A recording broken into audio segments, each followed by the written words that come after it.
출애굽기 20장입니다.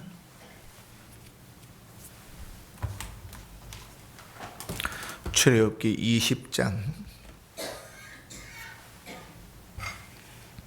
4절로 6절입니다.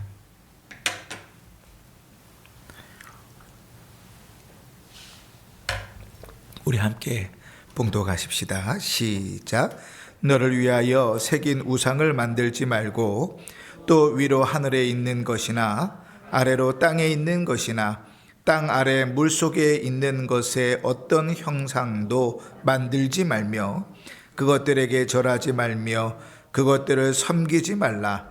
나 내 하나님 여호와는 질투하는 하나님인즉 나를 미워하는 자의 죄를 갚되 아버지로부터 아들에게로 3, 4대까지 이르게 하거니와 나를 사랑하고 내 계명을 지키는 자에게는 1000대까지 은혜를 베푸느니라.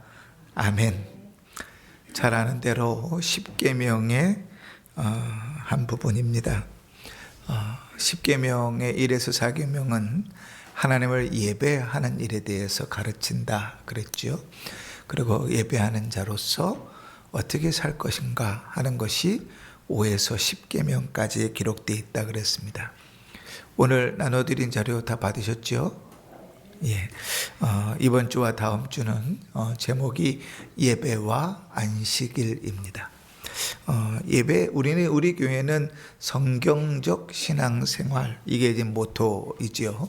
그래서 성경적인 신앙생활을 한다 하는 것은 다른 말로 하면 예배에 있어서도 성경적으로 한다 하는 내용입니다. 그러니까 신앙을 떠나서 우리의 생각대로 하지 않는다. 그러니까 그냥 예배 드리는 게 아니라 말씀대로 예배를 드려야 된다 하는 것이니까 오늘 예배와 안식일에 대해서 오늘 나오는 1에서 4절까지는 1, 2절은 예배에 대해서, 그리고 3절, 4절은 기도에 대해서 가르치는 내용이니까 내용들을 잘 배우시고 우리의 예배의 삶들을 점검하시고 우리의 예배의 삶이 그렇게 드러나도록 애쓰고 힘쓰면 좋겠습니다. 자, 1절 처음 두 줄을 읽어보십시다. 시작. 자연 계시를 보아도 모든 만물을 주장하시는 선하시고 유일하신 하나님이 계셔서 모든 선을 행하시는 것으로 알려진다. 자연 계시라 하는 것은 성경은 특별 계시죠, 그렇지?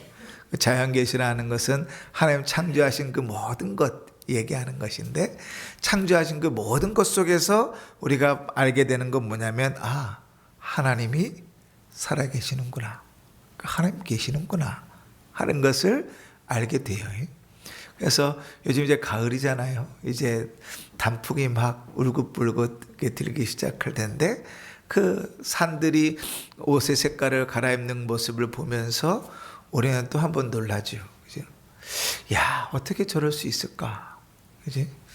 짐승들은 가죽을 갈아입기도 합니다. 그런데 변화되는 모습들 속에서 놀라는 것은 뭔가 하면 사람으로서 알 수 없는 일들이 많구나. 하나님이 신이라는 존재가 있는가 보구나.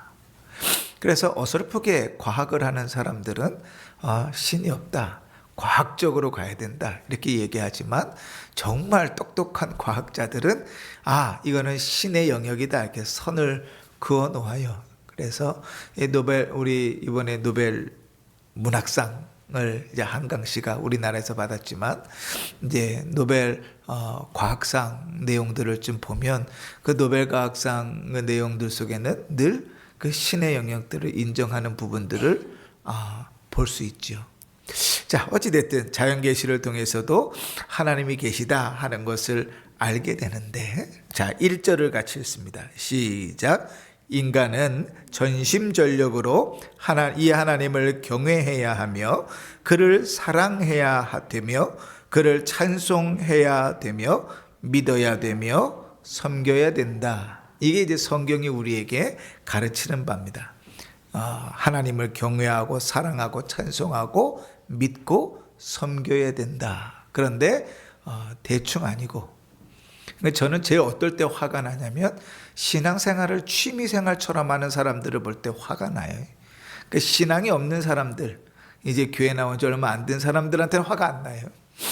근데 신앙생활을 오래 했는데 취미생활보다도 못하게 신앙생활하는 사람 보면 화가 나요. 그러면 취미생활 어떤 건가?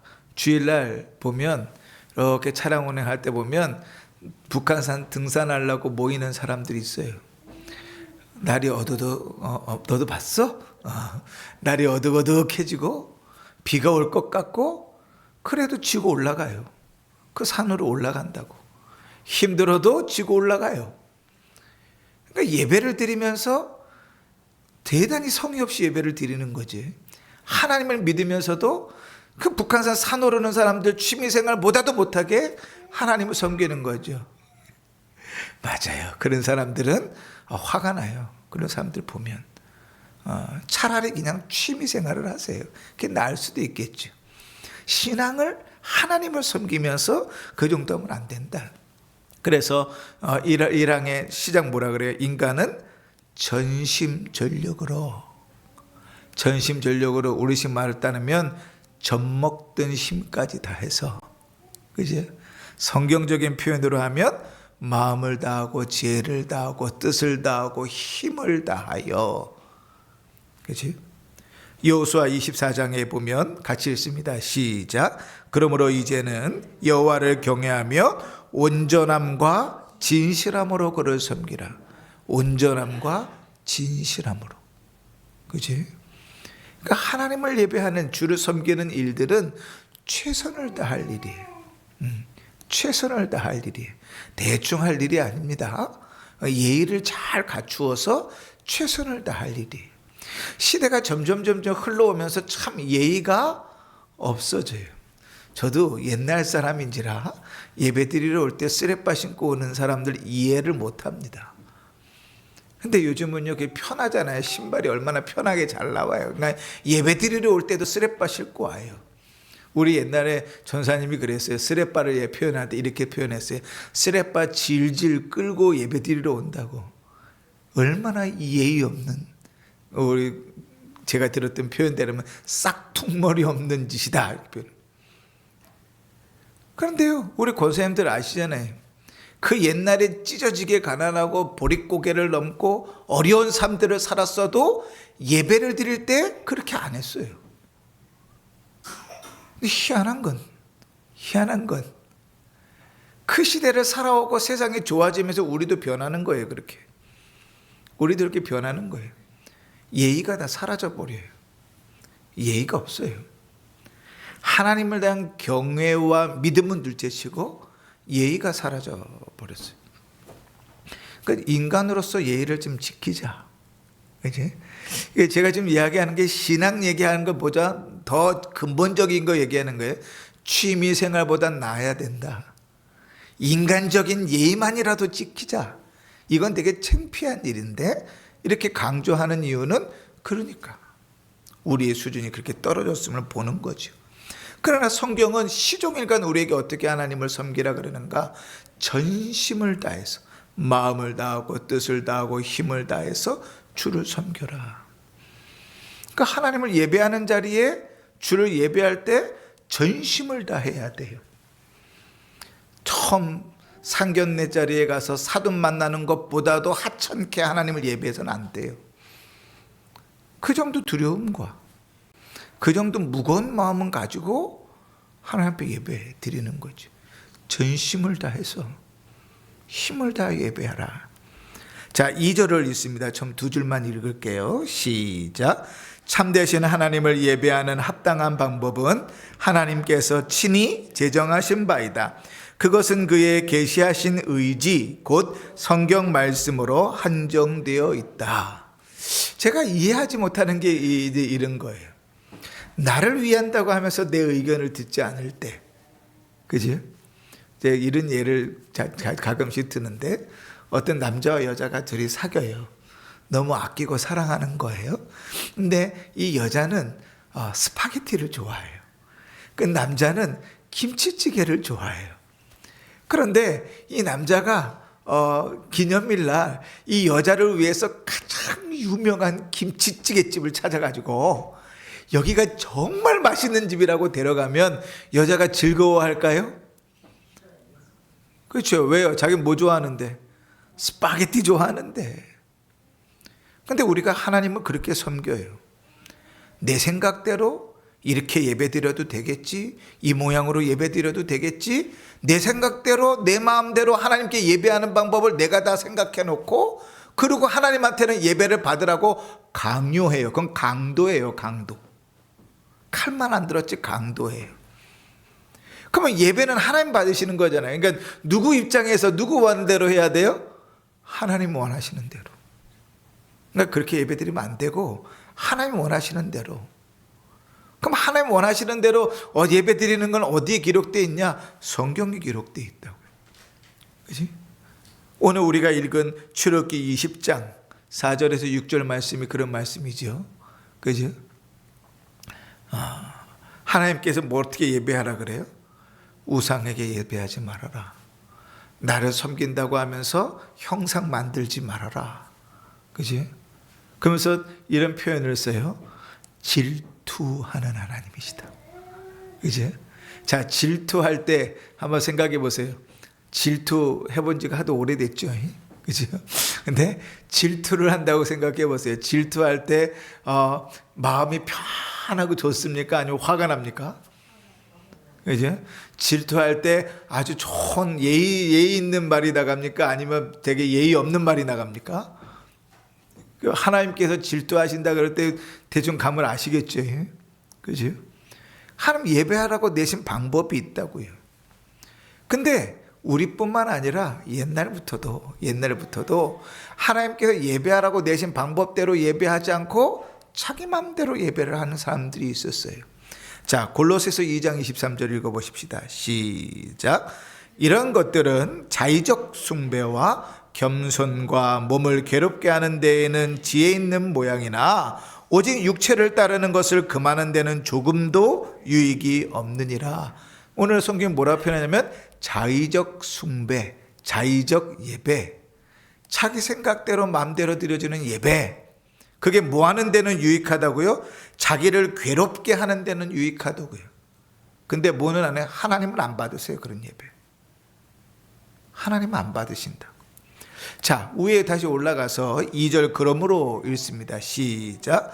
그러므로 인간의 상상이나 고안 또는 사탄의 지시를 따라서 어떤 보이는 형상을 예배의 대상으로 삼아도 안 되고 기타 비성경적인 방법을 사용해서도 안 된다. 그래, 예배를 드리는 것은 다 성경적인 것이다. 그러니까 예배의 자리에서 예배를 잘 따라오는 것은, 적어도 교회가 마련해 놓은 자리에서 예배를 잘 따라오는 것은 그 성경대로 예배 드리려고 애쓰는 것이다. 그렇지? 우리 이제 한번 또 그런 기회가 있을 것 같은데, 우리가 한번 수요일 날 몇 주간에 걸쳐 수주에 걸쳐서 우리 교회 주보에 있는 내용들을 하나하나 점검해 가면서 그 의미들을 살폈어요. 성경 어디에 있는 내용들이다, 이거는 어떤 의미다, 그래 살폈죠. 그죠? 그래도 참 쉽지 않죠. 그래도 참 쉽지 않아요. 그러나 예배는 그렇게 하나님께서 내신 방법으로 예배를 드리는 것이다. 우리가 은혜롭다라는 이유로 예배의 자리에 아무거나 가져와서는 안 된다. 그지? 이제 이 부분을 가르칠 때마다 이전에 가르칠 2020년에 이 부분을 가르칠 때도 그 예를 들었는데, 촛불 예배 이런 게 있습니다. 촛불 예배 들어보셨나요? 촛불 예배, 초를 딱 켜놓고 예배를 드리는 거예요. 그러면서 이 초가 자기를 희생하는 것 같이 그리스도께서 우리를 의미를 막 부여해서 예배를 드립니다. 그죠? 그 예배가 아니에요. 그렇게 예배 드리는 거 아닙니다. 성경에 그렇게 예배 드리라고 가르쳐 본 적이 없죠.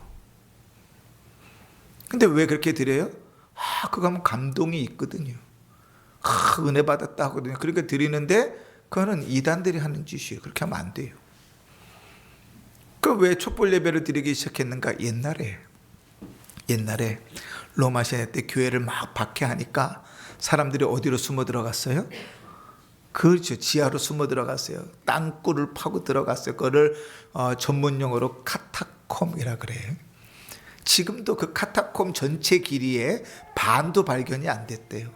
들어가면 못 나오는 거예요.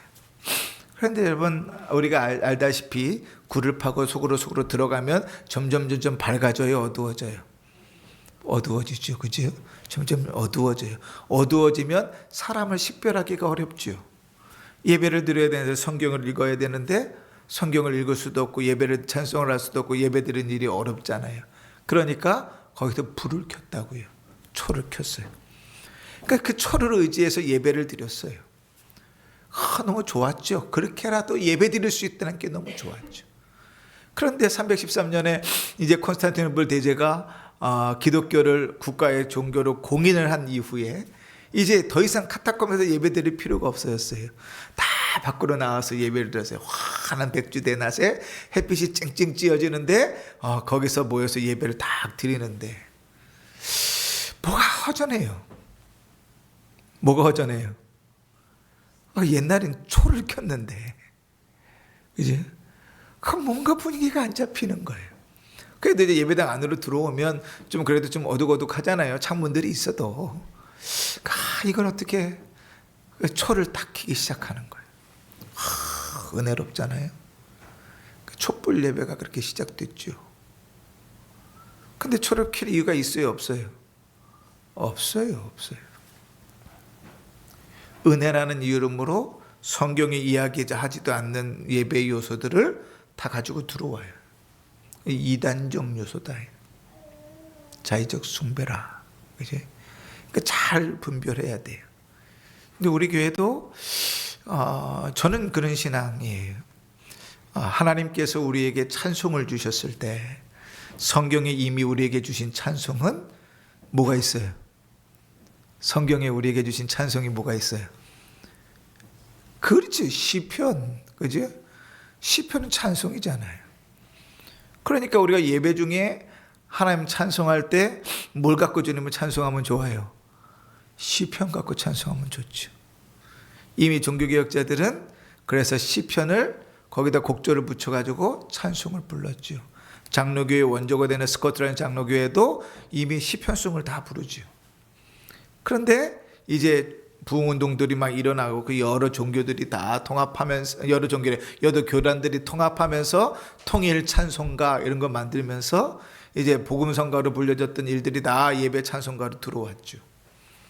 그 찬송가 600곡이 넘는데 여기 복음성가도 들어와 있고 예배에 부르기에 합당하지 않은 곡도 들어와 있고 심지어는 찬송이 아닌 곡도 들어와 있죠.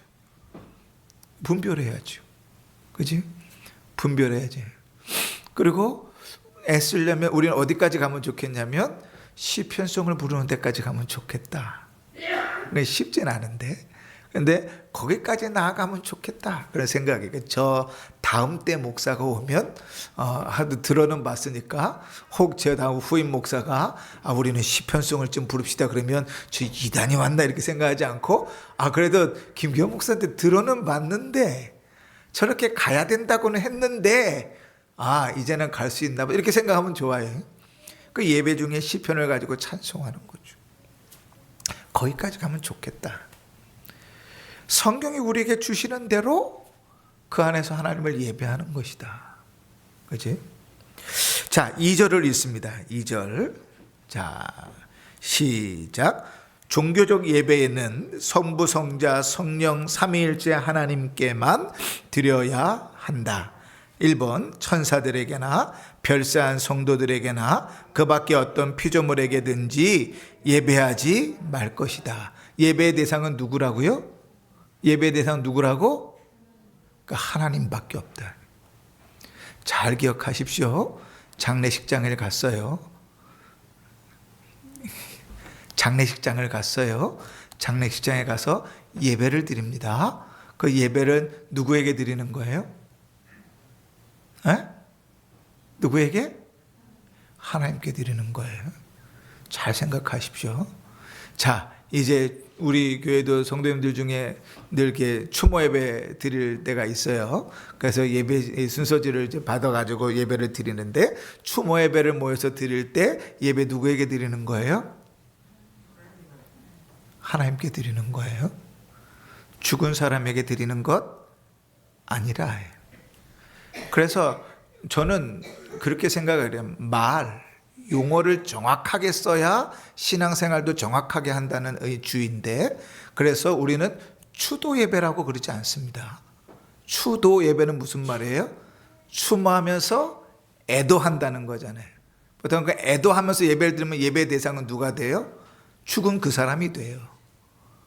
그러니까 우리는 추모한다 그러죠.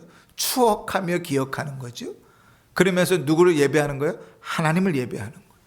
모여서 하나님을 예배하는 거예요. 그러니까 우리 예배의 대상은 삼위일체 하나님밖에 없다. 누구도 예배의 대상이 안 되는가? 천사들도 예배의 대상이 안 된다. 경배의 대상이 안 된다. 그렇지?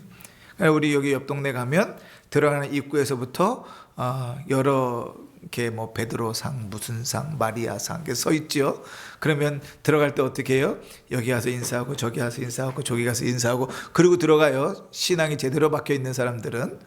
예? 근데 이제 인사하는 게 아니라 뭐 기도하는 거죠. 우리는 그 신앙이 아니라 해요. 예배는 누구만 받는가? 하나님께만 드린다. 어떠한 상황에서 어떠한 모습 가운데 예배를 드릴지라도 예배는 누구에게 드리는 거예요? 하나님께 드리는 거예요. 위로해야 될 상황에 우리가 위로하며 예배를 드릴지라도, 그를 위로하며 예배를 드릴지라도 우리가 하나님께 영광을 돌리는 그 일을 통하여 하나님께 예배를 드리고, 말씀하시는 하나님께서 그를 위로하신다 이렇게 이야기할 수 있어도 그 사람을 위하여 위로 예배 드리는 건 아니라고요. 그러니까 이렇게 생각하다 보니까 요즘은요, 교회에 뭐 우리도 이제 반려견, 반려묘 이렇게 뭐 저기 하시는 분들 많아서 이제 걱정이 되긴 하는데, 개가 죽으면, 집에서 기르는 개가 죽으면 우리 집 애가 죽었다고 예배 드려달라고 하는 사람들이 있어요. 해야 예배 드려야 될까요? 말아야 될까요? 안 해야 돼요? 지금 안 해야 돼요 이렇게 얘기하시는 분들은 예배의 대상이 사람이었으니까 그런 거예요. 예배 누구한테 드리는 거라고요? 하나님께 드리는 거라고요. 그냥 얼마든지 함께 예배 드릴 수 있죠. 그죠? 위로할 수 있죠, 주의 이름으로. 그러나 그 개가 천국 가게 해달라고 기도할 수는 없죠. 그죠? 잘 알아야 된다고, 신앙생활을. 그렇지? 자, 두 번째, 아담 타락 후. 시작. 아담의 타락 이후 중보자가 없이는 하나님을 예배할 수 없다. 중보는 오직 그리스도의 중보 사역뿐이다. 그래서 우리가 예배를 드릴 때도 누구를 통하여 예배를 드리는 거예요? 예수 그리스도 중보자를 통하여 예배를 드리는 거예요. 그러니까 그리스도를 의지하지 않고 예배를 드릴 수 없어요. 우리가 하나님께 나아가는 모든 것은 누구를 통해서만? 그리스도를 통해서만 나가는 거예요. 그래서 아까 제가 얘기했잖아요. 취미생활 하듯이 예배는 드릴 수 없다. 그건 신앙이 아니다. 왜요? 예배의 자리에서는 그리스도를 의지해야 되는데, 그리스도에 의지하지 않고 예배를 드릴 수 있는 거 없다. 그렇게는 예배 드릴 수 없다. 예배 전부터 기도하며 준비하는 것들은 그런 일이죠. 예배를 드리며 뒤에도 나오겠지만 성령의 도우심을 구하는 것은 그런 의미이다 하는 거예요. 자, 마태복음 4장을 읽습니다. 시작. 이에 예수께서 말씀하시되 사탄아 물러가라. 기록되었으되 주 너희 하나님께 경배하고 다만 그를 섬기라 하였느니라. 로마서 1장입니다. 이는 그들이 하나님의 진리를 거짓 것으로 바꾸어 피조물을 조물조보다 더 경배하고 섬김이라. 주는 곧 영원히 찬송할 이시로다. 아멘. 자, 그래서 하나님께 예배할 때 마치 그 형상으로 만들어 놓고 그것이 나를 보호한다고 생각해서는 안 돼요. 자, 예를 들면 차를 샀는데 차에다가 이렇게 십자가 방향제를 딱 걸어놨습니다. 왜 하필이면 십자가일까요? 하트 모양도 있고 사과 모양도 있고 모양이 많은데 하트는 왜 십자가일까요? 그러면 그 십자가를 통해서 하나님 나를 지키실 거라고 생각하면 그건 기독교가 아니에요. 그지? 십자가는 하나님이 아니니까. 근데 우리가 계속 그렇게 만들어 가죠. 예배 자리에 나와서 하나님께 예배하고 예배당에 와서 더 집중하여 예배를 드릴 수 있는 건 참 귀하고 좋은 일입니다. 그런데 십자가 앞이 아니어서 예배를 드릴 수 없다고 생각하는 신앙은 잘못된 신앙이에요. 원래 제대로 된 장로교회는 이 십자가 예배당에서 다 떼버려요. 왜요? 이게 우상이 되니까. 이미 종교개혁자를 다 뗐어요. 예배당 앞에 십자가 없어요. 그러니까 십자가를 바라보며 그리스도를 묵상하고 그의 대속의 죽음을 생각하고 그건 참 귀하고 좋은데 십자가 앞에서 이 기도를 드려야만 기도가 드려진다고 생각하면 그건 이미 우상 숭배하고 있는 거예요. 잘 분별해야 됩니다. 자, 3절을 읽습니다. 시작. 감사함으로 드리는 기도는 종교적 예배의 특수한 부분이다. 그것은 모든 사람을 향하신 하나님의 요구하심이다. 자, 3절과 4절은 예배 중에서 기도에 대해서 다룬다 그랬어요. 기도도 예배다. 기도도 예배다. 그래서 기도는 종교적인 특수한 한 부분인데 그 기도는 모든 사람에게 그렇게 요구하시듯 모든 사람을 향하신 하나님이 요구하십니다. 하나님께서 기도하라 우리에게 말씀하신다. 내가 필요하니까 필요를 얻어내기 위해서 기도해야 되는 것 아니고 하나님께서 우리에게 기도하라 그러셨으니까 순종하며 기도하는 거예요. 앞뒤가 바뀌면 안 됩니다. 그렇죠? 기도는 당연히 해야 되는 일이에요. 그러니까 예배당에 오셔서 열심히 기도하셔요. 예배당이 너무 멀어갖고 못하겠어요. 그럼 집에서 기도하는 장소를 따로 마련해 놓고 기도하세요. 근데 꼭 기도 안 하는 사람들이 예배당이 멀어서 못와요. 그리고 불평불만이 많아요. 집에서도 안 하는 사람들이. 근데 기도하는 사람들은 예배당 와서 하세요. 그럼 또 순종하고 와서 해요. 또 집에서 기도하세요. 또 순종하고 기도해요. 기도하는 일은 신자가 당연히 해야 되는 일이다. 힘써 기도해야 된다. 왜? 우리는 우리 뜻으로 할 수 있는, 우리 힘으로 할 수 있는 일이 아무것도 없으니까. 우리는 하나님의 은혜로 산다고 얘기하잖아요. 인생을 우리가 알 수가 않아요? 알 수 없어요. 알 수 없는 길을 걸어가면서 하나님께서 우리에게 주신 유일한 열쇠는 기도밖에 없어요. 기도해라. 우리에게 은혜가 필요할 때 그 은혜를 얻는 방법도 주님께서 기도해라. 그래서 쉬지 말고 기도해라. 이게 주님이 우리에게 명령하시는 바죠. 빌립보서 4장을 읽습니다. 시작. 아무것도 염려하지 말고 다만 모든 일에 기도와 간구로 너희 구할 것을 감사함으로 하나님께 아뢰라. 모든 일에 기도와 간구로 아뢰라. 시편 65편 2절입니다.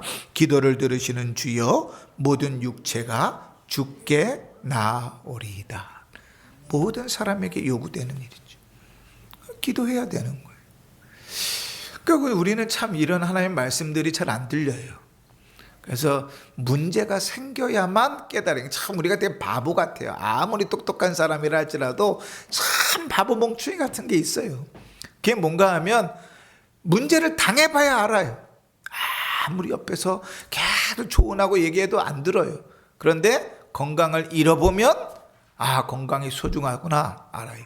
돈을 잃어보면 내가 아껴 쓰는 게 중요하구나 알아요. 사람을 잃어보면 그 사람이 소중하구나 그걸 알아요. 사람 참 바보 같죠. 그죠? 그러니까 우리가 필요할 때만 구하는 게 아니에요. 기도는 우리에게 모든 삶에 모든 사람에게 주께서 요구하시는 바죠. 자, 그러면 기도의 내용이 어떻게 돼야 되는가? 계속 읽습니다. 그 기도가 시작. 그 기도가 하나님께 합당하게 상달되려면 그것이 성자의 이름으로 드려져야 하고 성령의 도우심을 받아야 하며 하나님의 뜻대로 구해야 되고, 여기까지 먼저 세 가지를 먼저 얘기합니다. 첫 번째는 뭐냐면 성자의 이름으로 기도한다. 성자의 이름으로 기도한다는 말은 뭔가 하면 우리가 기도 끝날 때 뭐라고 기도해요? 예수님의 이름으로 기도합니다.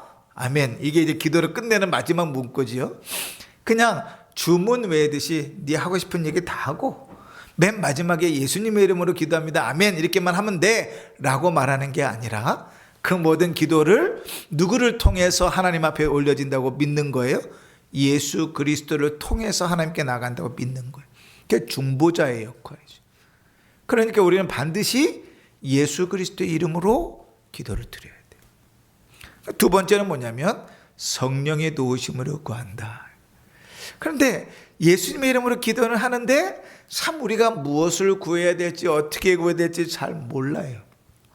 때로는요 어렵고 힘든 여건들 속에서 기도를 못할 때도 있어요. 누가 도우신다고요? 성령께서 도우신다. 그래서 로마서 8장에 보면 이와 같이 성령도 우리의 연약함을 도우시나니 우리는 마땅히 기도할 바를 알지 못하나 오직 성령이 말할 수 없는 탄식으로 우리를 위하여 친히 간구하신다. 그래요.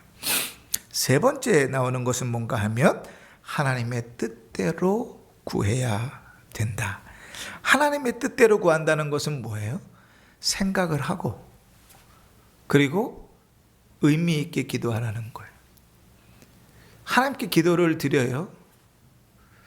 근데 그 기도하는 내용이 뭔지 모르고 늘 내가 기도하듯이 그냥 습관처럼 나오는 기도들이 있어요. 들으면 문법에도 안 맞아요. 그럼 그 기도를 잘 생각해야 되는 거예요.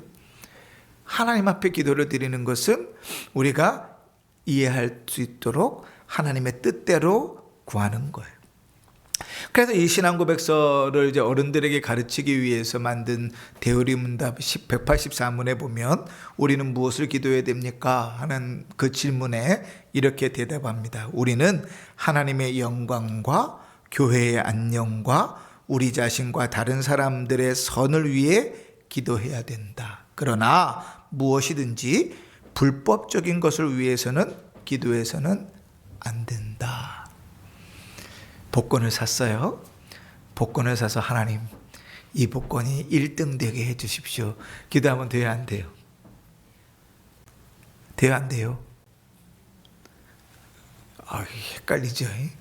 열심히 복권을 샀는데 이거 기도 안 되나? 네? 그렇게 기도하면 안 돼요.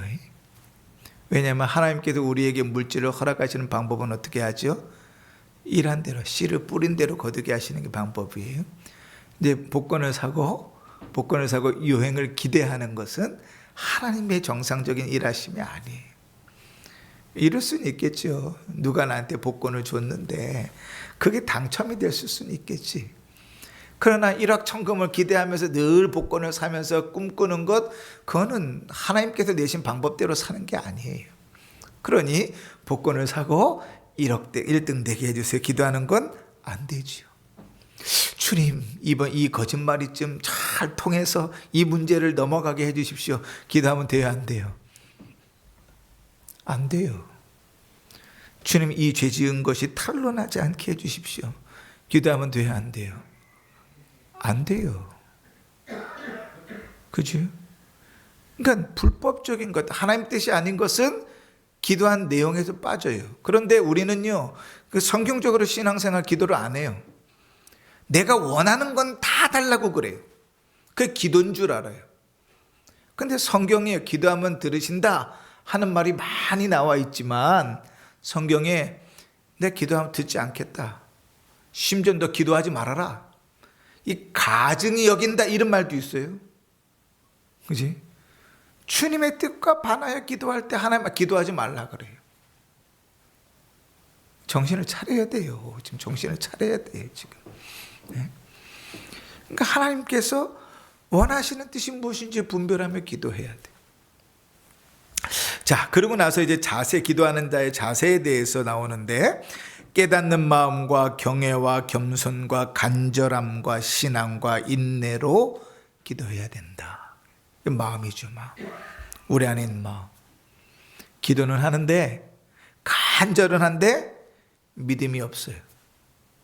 그렇죠? 거기서 무엇을 기대해야 될까? 기도는 하는데 믿음이 없어요. 주문을 외우는 거예요. 요행을 기대해요.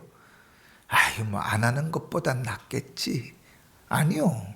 그건 기도가 아니에요. 명확하게 얘기합니다. 그건 기도가 아니에요. 그건 기도가 아니에요. 차라리 하지 마세요. 하면서 죄 짓는 거예요. 기도는 믿음으로 구해야죠. 여러분, 이럴 수 있어요. 베드로가 잡혀갔어요. 야고보를 잡아 죽였는데 너무 반응이 좋으니까요. 막 힘을 얻어가지고 베드로도 잡았어요. 내가 죽이리라. 내일 아침이 사형을 집행하는 선고일이에요. 베드로는 잡혀갔고 내일 아침이면 사형당할 거고 온 교회는 문을 걸어 잠그고 모여서 기도하는 거예요. 뭘 기도했겠어요? 하나님, 베드로만 데려가시고 우리는 좀 살려주십시오. 그렇게 기도했을까요? 베드로 그 자식은 죽어도 싼데 그래도 우리는 살아야 되지 않겠습니까? 우린 살려, 이렇게 기도했을까요? 아니죠. 뭐라고 기도했을까요? 하나님, 그 베드로 살려주십시오. 기도하지 않겠어요?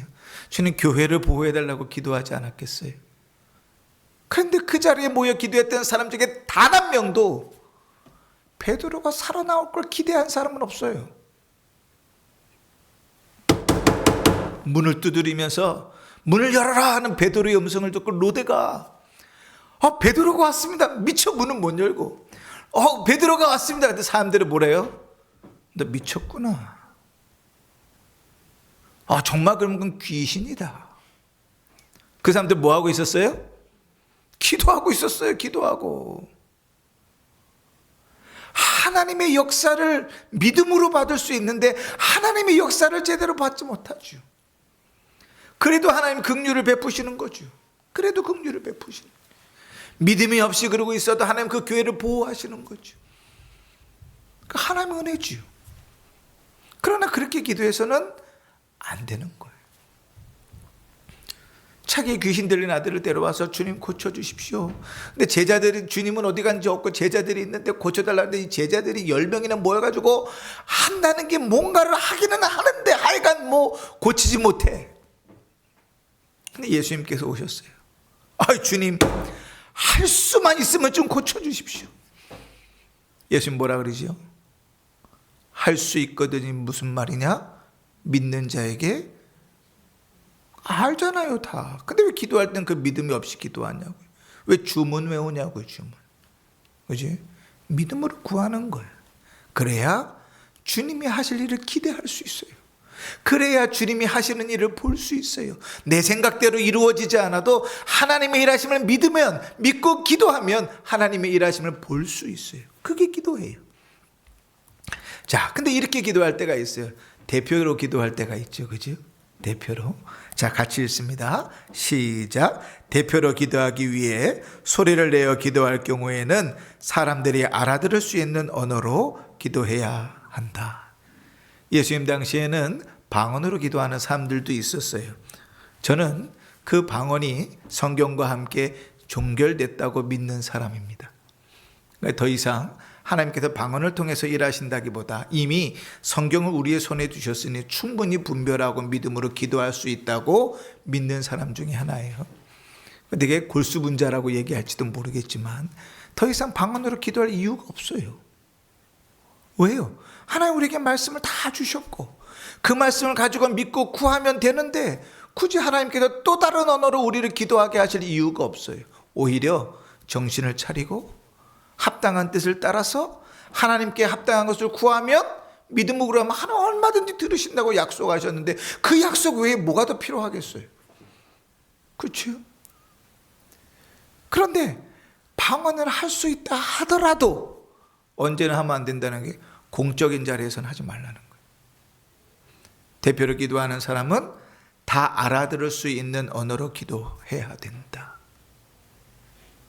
제가 못하지만 영어로 조금 할 줄 압니다. 그래서 좀 이제 뽐내려고 영어로 기도를 한다고 칩시다. Our Father in Heaven 그러면서 영어로 기도를 하는 거예요. 우리 권사님들은 영어를 잘 못 알아들으시잖아요. 물론 영적으로 다 이해하실 줄 믿지만 근데 못 알아들으시잖아요. 그러니까 제가 영어로 기도하면 여러분은 뭐라고 얘기하겠어요? 저 목사가 미쳤구나. 기도가 되겠어요? 함께 기도할 수 있겠어요? 없죠. 그러니 대표로 기도하는 사람은 중언부언해서도 안 되고 내가 중언부언하면 함께 기도하는 자들을 방해하는 거예요. 그러니까 반드시 대표로 기도하는 사람은 기도로 준비하고 오셔야 돼요. 자신 없으면 써서 오세요. 그냥 준비 없이 생각 없이 왔다가 그냥 기도하는데 내가 지금 무슨 말을 기도하고 있는지도 모르고 기도하면 오히려 주의 영광 다 가리는 거예요. 예배하는 자들을 함께 기도하는 자들의 기도를 다 막아버리는 거예요. 이건 큰 죄예요. 큰 죄. 남들이 알아들을 수 있는 언어로 기도해야 된다. 자, 4절을 읽습니다. 4절. 누구를 위해서 무엇을 위해서 기도하는가가 나오는데 자, 시작. 기도자는 첫 번째 합당한 것을 기고해야 되며 현재 살아있는 모든 사람과 장차 나서 살 사람을 위해서 기도할 것이다. 자, 기도하는 사람은 합당한 것을 구해야 된다. 이 합당한 것은 뭐예요?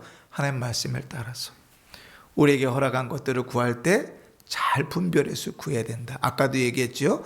불법적인 것들 구해서 안 된다. 우리의 정욕을 위한 것들 구하지 말아라 그랬어요. 너희가 구하여도 받지 못하면 정욕을 위하여 잘못 구함이라. 잘못 구하는 기도가 있다고요. 예수님께서 제자들이 주님께 찾아와서 주님 세례 요한도 제자들에게 기도를 가르쳐 줬는데 우리에게 기도를 가르쳐 주십시오. 그럴 때 잘 생각했다. 그래, 기도를 배워야지. 기도 이렇게 하는 거야 라고 가르치기 전에 주님 2가지 먼저 얘기했어요. 뭐요? 이렇게 하는 건 기도 아니다. 첫 번째는 뭐죠? 외식하는 기도. 남에게 보이려고 기도하는 것 아니다. 2번째는 뭐죠? 중언부언하는 기도. 자기가 무슨 기도했는지도 몰라. 그럼 기도 아니에요. 그거는 속은 후련할 줄 몰라요. 카타르시스를 느껴갖고 속은 막 주야 그러면서 기도 후련할 줄 모르는데 내가 뭔 기도했는지도 모르고 그것을 믿지도 못하고 기대도 못해. 그건 기도 아니에요. 중언부언이지. 주님이 주기도문을 가르치시기 전에 먼저 선제적으로 가르친 게 뭐예요? 기도가 아니다. 그거는 그렇게 하는 건 아니다. 어떻게 기도해야 돼요? 하늘에 계신 우리 아버지요, 이렇게 기도해라. 기도의 내용을 가르치신다고. 그렇지? 그러니까 합당한 것을 구해야 될 것이다. 내가 무엇을 기도하는지 어떻게 구해야 되는지를 잘 분별해서 기도해야 될 것이다. 그러니까 기도가 쉽지만 쉽지 않아요. 그치? 이렇게 배우면 배울수록 쉽지 않아요. 자, 그리고 또 누구를 위해서 기도해야 되는가? 현재 살아있는 모든 사람과 장차 나서 살 사람들을 위해서 기도해야 된다. 그치? 지금 살아있는 사람을 위해서 기도하는 거예요. 그리고 앞으로 날 사람을 위해서 기도하는 거예요.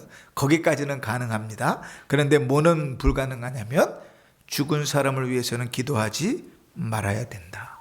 자, 이 2번째요. 그러나 죽은 자를 위해서는 기도하지 말 것이다. 여러분, 그래서 기독교인들이 쓰지 말아야 될 말이 있습니다. 상례식장 가가지고 삼가 고인에 뭘 빌어요? 명복을 빕니다. 제가 제 동생하고 한번 이 문제를 가지고 대판 싸울 뻔했어요. 제 대동생 뭐라 그러냐면 그거는 관용구다. 그냥 하는 예의상 하는 말이다. 아니요. 명복은 죽은 자에게 빌어주는 복이에요. 저 세상에서 받는 복을 얘기하는 거예요.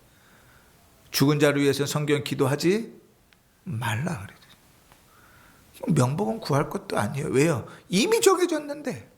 예수 믿으면 천국 가고 예수 안 믿으면 지옥 가고 정해졌는데 저 옆 동네에서 이야기하는 것처럼 열심히 기도하면 잠깐 중간에 연옥으로 올라왔다가 거기서 헌금도 막 열심히 하고 열심히 하면 연옥에서 천국으로 가는 그런 시스템이 아니라고요. 신앙은 지금 이 순간에 우리가 잘 신앙생활을 해서 그 믿음으로 죽으면 천국 가는 거예요. 지금 이 순간은 엉망으로 살아가지고 안 믿고 지옥 가는 거예요. 그 끝이에요. 죽은 자를 위해서는 기도할 가치가 없어요. 필요가 없어요. 죽은 자를 위해서는 기도하지 말아라. 다윗이 밧세바와 동침한 이후에 아이가 생겼습니다. 근데 이 아이가요, 어렸는데 싫으면 앓다가 얘가 죽을 건지 살 건지 죽을 건지 살 건지 막 그러는 거예요. 그러니까 그래도 이게 불륜으로 저질러서 난 아이지만 그래도 그 에비덴 입장에서 그래도 가만히 있을 수 있어요? 기도하죠. 아주 간절히 기도합니다. 식음을 전폐하고 기도합니다. 그런데 옆에 주위의 신하들이 보기에 저러다 우리 왕 죽겠다 할 정도로 식음을 전폐하고 간절히 기도하는데, 그런데 덜컥 이 아이가 죽어버렸어요. 하나님 데려가 버리셨어요. 아니 기도 좀 들어서 살려주시지, 덜컥 죽여버리셨어요. 그러니까 이제 큰일 난 거예요. 누가 고양이 목에 방울을 낼 것인가, 누가 왕에게 가서 이 아이가 죽었다고 얘기할 것인가. 이 얘기하면 난리가 날 텐데 막 온 신하들이 막 난리가 났죠. 그래도 어떻게 왕에게 아이가 죽었습니다. 전해졌는데 완전 반전이 일어나죠. 왕이 이제 막 통곡을 하고 엉엉 울면서 막 나 안 먹어 뒤집어질 줄 알았는데, 목욕을 하고 옷을 다 갈아입고 머리에 기름을 바르고 나와서 식사를 하는 거예요. 신하들이 깜짝 놀랐죠. 아니 아이를 위해서 기도할 때 거의 죽을 것 같이 기도하더니 죽었다 그러니까 왜 저러나. 다윗이 뭐라고 얘기합니까? 사무엘하 12장에 보면 지금은 죽었으니, 그 앞에부터 읽어야 되겠죠. 내가 금식하고 운 것은 혹시 여호와께서 나를 불쌍히 여기서 아이를 살려주시는지 누가 알까 생각함이거니와, 지금은 죽었으니 내가 어찌 금식하라 내가 다시 돌아오게 할 수 있느냐.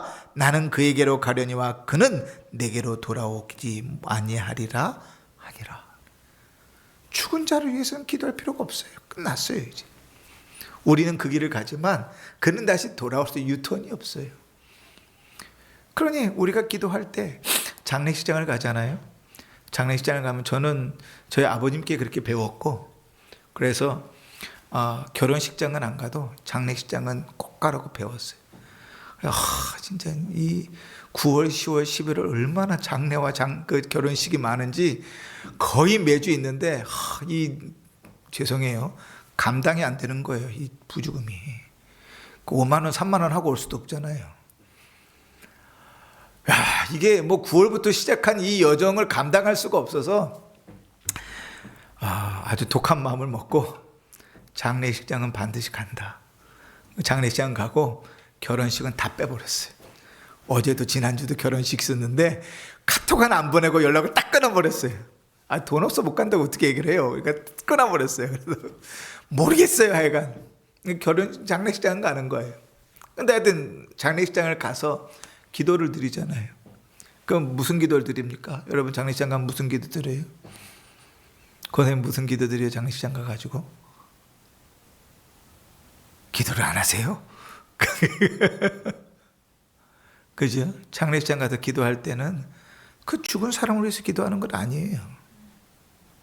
그러니까 하나님께 기도는 하는데 죽은 사람을 위해서 기도하는 게 아니라고. 장례식장 가서 기도할 때는 유족들을 위해서 기도하시고, 또 그 장례 모든 절차가 잘 끝날 수 있도록 기도하시고, 이게 이제 기도할 제목들이지 죽은 자를 위해서 기도할 것 아니에요. 성경 어디에도 그렇게 가르쳐 본 적이 없어요. 물론 우리 권사님들 잘 배우셔서 그렇게 하셨으리라 믿어요. 이제 믿어 의심합니다. 이래야 되나? 믿어요. 그러니까 장례식장 가서는 죽은 사람을 위해서 기도하는 거 아니에요. 근데 간혹 가다 잘 몰라서 아직 말씀을 못 배운 초신자들은 가서 죽은 사람 좋은 데 가게 해달라고 기도하는 사람들이 있어요. 적어도 우리는 이제 말씀을 배웠으니까 죽은 사람을 위해서는 기도하는 것이다 아니다? 이 재밌는 이야기를 하는데 이게 졸린 건 저는 참 이해가 안 되는데, 죽은 사람을 위해서 기도하는 게 아니다. 이제. 그리고 또 성경이 이게 참 어려운 얘기인데 기도하지 말라 그러는 사람이 하나 있어요. 그게 뭔가 하면 3번인데요. 죽음에 이르는 죄를 범한 자로 알려진 사람들을 위해서는 기도하지 말아라. 가능성 없다. 그러면 도대체 죽음에 이르는 죄가 뭔가? 좀 어렵지요. 그래서 성경 다른 데를 찾아보면 마가복음 3장이나 히브리서 6장을 찾아보면 어떤 죄라고 표현하냐면 일반적으로 성령을 모독하는 죄라고 말합니다. 이런 사람들이에요. 성령께서 하나님 살아계시고 성령께서 사역한다는 충분한 분별할 수 있는 믿음이 있고 분별할 수 있는 분별력이 있고 또 체험도 있는 사람인데 그가 명백한 증거에도 불구하고 의도적으로 하나님을 욕하고 배반하고 돌아서는 것. 대부분 이단들이 다 그렇죠. 그죠? 그들을 위해서 기도하지 말아라. 이미 이 사람들은 더 이상 구원의 가능성이 없다고 일단 보는 거예요. 하나님께서 아주 특별한 은혜를 베푸셔서 그 구렁텅이에서 건져내시는 경우가 간혹 있어요. 그런데 그들은 갈수록 점점 악해져요. 여러분, 우리가 수많은 이단들을 경험하지만 수많은 이단들을 분석해 보면 패턴이 있어요. 그들이 신앙생활을 했었고 그들이 삶의 체험이 있어요. 능력이 나타났든지 병들었던 것이 고쳐졌다든지 기적이 일어났든지. 그런데 그걸 가지고 사기를 쳐먹는 거예요. 그지? 대표적인 사람이 박태선 아닙니까? 젊었을 때 그 장로였다고요. 얼마나 열심히 섬겼는지 몰라요. 근데 여전히 천부교는 지금도 남아있죠. 그죠? 이런 이들을 위해서는 기도하지 말아라. 우리가 예배에 대해서, 기도에 대해서 살폈습니다. 어떻게 예배해야 되는지, 또 어떻게 기도해야 되는지, 기도의 대상이 누구인지, 예배의 대상이 누구인지 좀 살펴봤어요. 배운 내용들을 잘 살피면서 그 배운 내용들을 따라서 신앙생활을 해야 돼요. 적어도 은평중앙교회 성도면 적어도 주보에 있는 이 6가지, 우리 원로 목사님 평생에 달달달달 배우는 이 6가지 핵심은 뭡니까? 성경적이잖아요. 그러니까 성경에 따라서 예배를 드리고 성경에 따라서 기도하기를 힘쓰시자고요. 뭘 기도해야 되고 누구를 위해서 기도해야 되는지, 어떻게 예배해야 되고 누구에게 예배해야 되는지 우리에게 주어진 삶에서 잘 분별해서 그런 믿음의 삶들을 살아갈 수 있으면 좋겠습니다. 말씀을 따라 예배하고 말씀이 가르치는 대로 기도하는 그런 복된 성도들 되시기를 주의 이름으로 축원합니다. 기도합시다. 하나님 아버지,